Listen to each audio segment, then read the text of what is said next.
కళ్ళు మూసుకుపోయి వ్యవహరిస్తున్నారేమో అని నాకు చిన్న డౌట్గా ఉంది. మొన్న ఇటీవల జరిగిన కల్తీ సంఘటన అయితే 50 వార్డులో జరిగిన ప్రాణాలు కోల్పోయిన వాళ్ళందరినీ కూడా మార్గాని భరతరాం గారు ఎంతో ఇదిలో హఠాహుటిగా వెళ్ళి వాళ్ళ యొక్క సమస్యలు కనుక్కొని ప్రాణాలు కోల్పోయిన వాళ్ళందరికీ మనోధైర్యాన్ని కల్పించారండి. ప్రతి ఒక్కరికి కూడా దాన్ని కూడా భూతత్వంలో పెట్టి ఈ కూటమి ప్రభుత్వం చేయాల్సిన పనులు మానుకొని మరి ఏ రకంగా అయితే మరి మార్గాని భర్త గారి మీద టార్గెట్ పెట్టుకుంటూ ప్రతి ఒక్కరు కూడా ఆయన్ని ఏదో రకంగా ఇబ్బంది పెట్టాలి, ఏదో రకంగా చెయ్యాలి, ఏదో దొంగ కేసులు కట్టాలి అన్న ఆలోచనలతోనే ఉన్నారే తప్ప ఈ ప్రజలకి ప్రాణాలు కోల్పోతున్నారు, ప్రతి ఒక్కరు ప్రాణాలు కోల్పోతున్నారు, ఈ ఇబ్బందులు పడుతున్నారు, ఈ కూటమి ప్రభుత్వంలో ఇబ్బంది పడుతున్నారని ఏ మాత్రం ఆలోచన అనేది విచక్షణత కోల్పోతున్నారని నేను చిన్న ఈ కూటమి ప్రభుత్వం వారికి విన్నవించుకుంటున్నాను. అలాగే మరి మొన్న రీసెంట్ గా అనుశ్రీ సత్యనారాయణ గారు మార్గాని భర్త గారి మీద విపరీతమైన కామెంట్లు, విపరీతమైన మాటలు ఇష్టం వచ్చినట్టు మాట్లాడడం జరుగుతుందండి. అనుశ్రీ సత్యనారాయణ గారు నేను ఒకటే అడుగుతున్నా మిమ్మల్ని, మీరు జనసేన పార్టీలో ఉన్నప్పుడు మిమ్మల్ని సస్పెండ్ చేసి మళ్ళీ తీసుకున్నారు, ఎందుకు తీసుకున్నారు? అప్పుడు మిమ్మల్ని ఎందుకు సస్పెండ్ చేశారు? అదొకటి మీరు ఆలోచించుకోవాలి. నెక్స్ట్ మా మార్గాని భర్త గారు ఏకగ్రీవంగానే ఒక ఎంపీ స్థానాన్ని గెలుచుకోవచ్చు.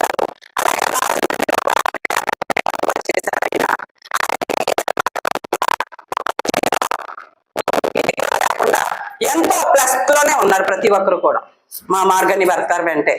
ఈ రోజు కూటమి ప్రభుత్వంలోని మీరు ఏ రకమైన వ్యాఖ్యలు చేస్తున్నా కూడా మేము ఇప్పుడు వరకు మేమేం మాట్లాడలా. ఏంటంటే ఏదో మాట్లాడుకుంటారు. నెగ్గింది ఎవరు? ఈ రోజు కూటమి ప్రభుత్వంలో అన్ని గ్రూపుల్లో ఉండి అన్ని పార్టీల్లో ఉండి మీరు నెగ్గుకొచ్చారు.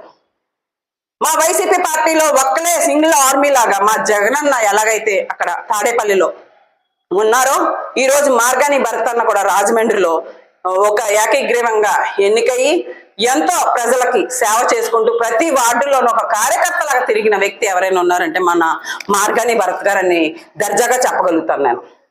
ఈ రోజు ఏ ఇబ్బందులు ఉన్నా మరి పసిపిల్ల ఒక ప్రాణం పోతూ ఉంటే కొన్ని వేల కోట్లు మరి జగనన్న 16,000 కోట్లు జగనన్న ఓకే చేయించింది. మరి మీ అందరికీ తెలిసిందే కదా. మీరందరూ అవును 16 కోట్లు అండి అప్పుడు ఇచ్చింది. ఈ రోజు మరి జగనన్న విషయంలోకి వచ్చేసరికి, భర్త అన్న విషయం వచ్చేసరికి మీరు అందరూ ఏ రకంగా చూస్తున్నారు అనేది ఒకసారి మీ అంతరాత్మకి అర్థం చేసుకోవాలని కోరుకుంటున్నాను.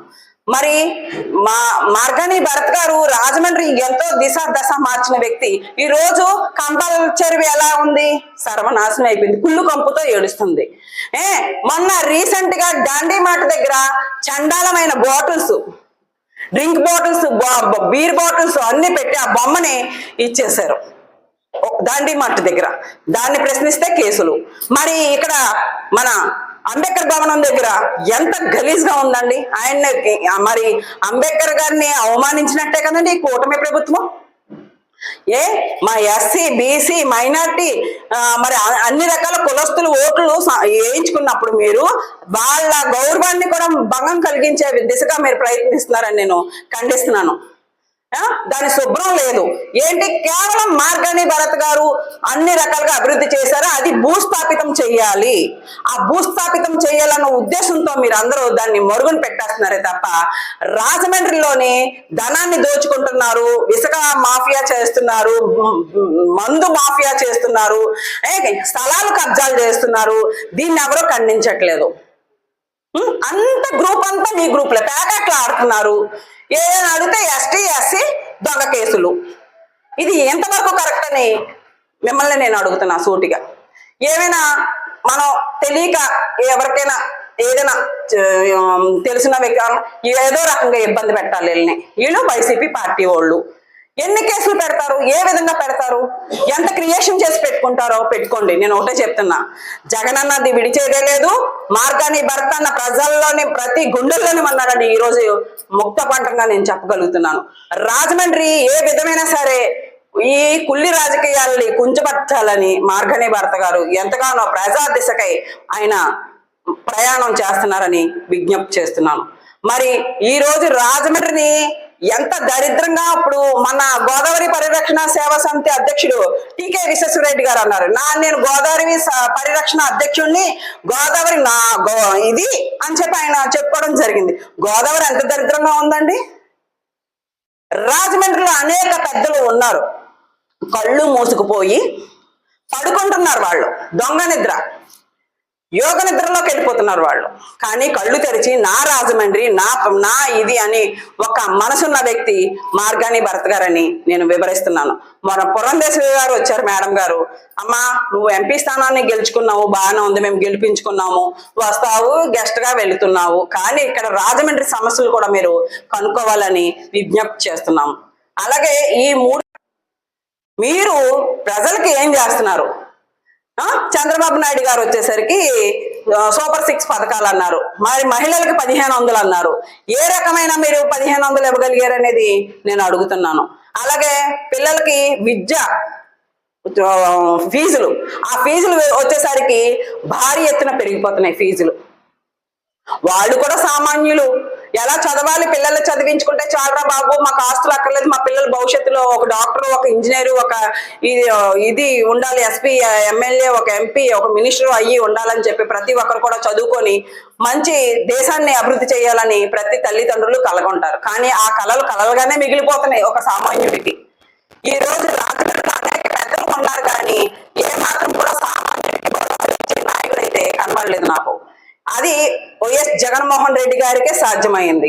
ఒక పథకం అందించాలన్నా, ఒక ఆరోగ్యం, ఇంటింటికి వైద్యం అందించాలన్నా, మరి ఈ రోజు ఏ ఇబ్బందులున్నా ఒక మార్గాని భరత్ గారికి, జగన్మోహన్ రెడ్డి గారికి సాధ్యం అవుతుంది.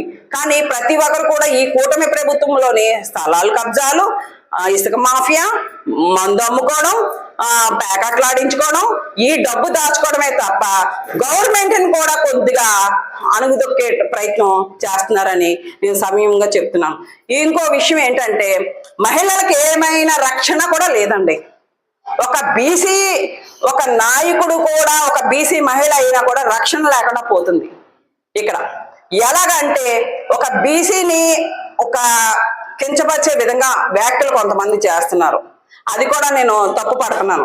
ఎందుకంటే ఒక బీసీ నాయకుడైన మార్గాని భరత్ గారిని 10 సార్లు ఇది ఇష్టం వచ్చినట్టు తేలాపన, వాళ్ళకి నోటికి ఏదొస్తుంది మాట్లాడుతున్నారు. మాకు నోరుంది, మేము మాట్లాడగలం, పార్టీతో సంబంధం లేదు మాకు. ఏ రకమైన ముందుకు వెళ్ళడానికి మేము ఎప్పుడు సిద్ధంగానే ఉన్నాము.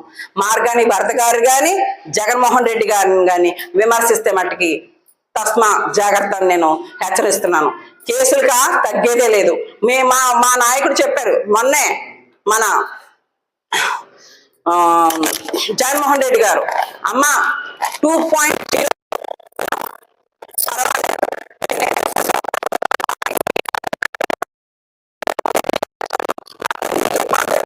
ఇరుకు ఇబ్బందులు పెట్టినా మేము లెక్క చేసేదే లేదు. అలాగే జగనన్న వెంట మేముంటాము, భరతన్న వెంట మేముంటాము. భరతన్న ఓడిపోయినా కూడా ఈ రోజు గెలవడానికే మేము ప్రయత్నిస్తాం. గెలిచినట్టే ఒక అందు, ఎందుకంటే ఈవీఎం ద్వారా మీరు నెగ్గినా మీరు ఈవీఎం ఎమ్మెల్యేగానే ఉంటారే తప్ప మనసుల్లో మాత్రం మీరు లేరని సంయూహకంగా నేను చెప్పదలుచుకున్నాను. ఎందుకంటే మా జగన్మోహన్ రెడ్డి గారు ఎంత కష్టపడ్డారో ఇక్కడ రాజమండ్రిలో మార్గాని భరత్ గారు కూడా అంతే కష్టపడ్డారు. అది ప్రజలకు అందరికీ తెలుసు, వార్డుల్లోకి వెళ్తే తెలుస్తుంది మీకు. ఏదో ఈవీఎం ద్వారా మీరు నెగ్గేసి, ఈవీఎం ద్వారా మీరు మాట్లాడేసి, ఏదో ఇష్టం వచ్చినట్టు ఒక 4-5 నాడోళ్ళు పెట్టేసి ఇష్టం వచ్చినట్టు మాట్లాడడం ఏంటంటే, మార్గాని భరత్ గారి ద్వారా ఈ అమ్మాయి ఉంటే మాకు ఇబ్బంది ఉంటుంది, రేపు పొద్దున కౌంటర్లకు ఇవ్వాలని చెప్పి నా యొక్క ఈగోని కూడా టచ్ చేస్తున్నారు ప్రతి ఒక్కరు కూడా. అది తగ్గించుకుంటే బాగుంటది. మీ యొక్క అభివృద్ధిని చేసి చూపించండి జనాలకి. మీకు ఏమాత్రం చిత్తశుద్ధి ఉంటే గనక జనాలకి ఏం చేస్తున్నామో, మీరు ఇస్తే పథకాలు ఏంటి, మీరు ఏం చేయాలనుకుంటున్నారు అది మీరు ఆలోచించండి. కానీ మమ్మల్ని ట్రాక్ తప్పుదారి పట్టించడం కోసం ఈ యొక్క లడ్డూ కల్తీ అని, ఇంకోటి ఇదని అదని మాట్లాడడం సబు కాదని నేను చెప్తున్నాను. ఏంటంటే ఒక లడ్డు కల్తీ పెట్టి ఇంకొక ట్రాక్ ఎక్కిస్తున్నారు అంటే మేము ఆ లడ్డు కల్తీలోనే ఉండిపోతాం, ఆ వ్యూహంలోనే ఉండిపోతాం. కానీ ఈ రోజు పవన్ కళ్యాణ్ గారిని కూడా అడుగుతున్నాను, మహిళలు కూడా ఎంతో మంది మిస్ అవుతున్నారన్నా. మరి నేను ప్రశ్నిస్తున్నాను, ఆ ప్రశ్న ఎక్కడికి పోయిందని కూడా నేను సూటిగా అడుగుతున్నాను ఈరోజు.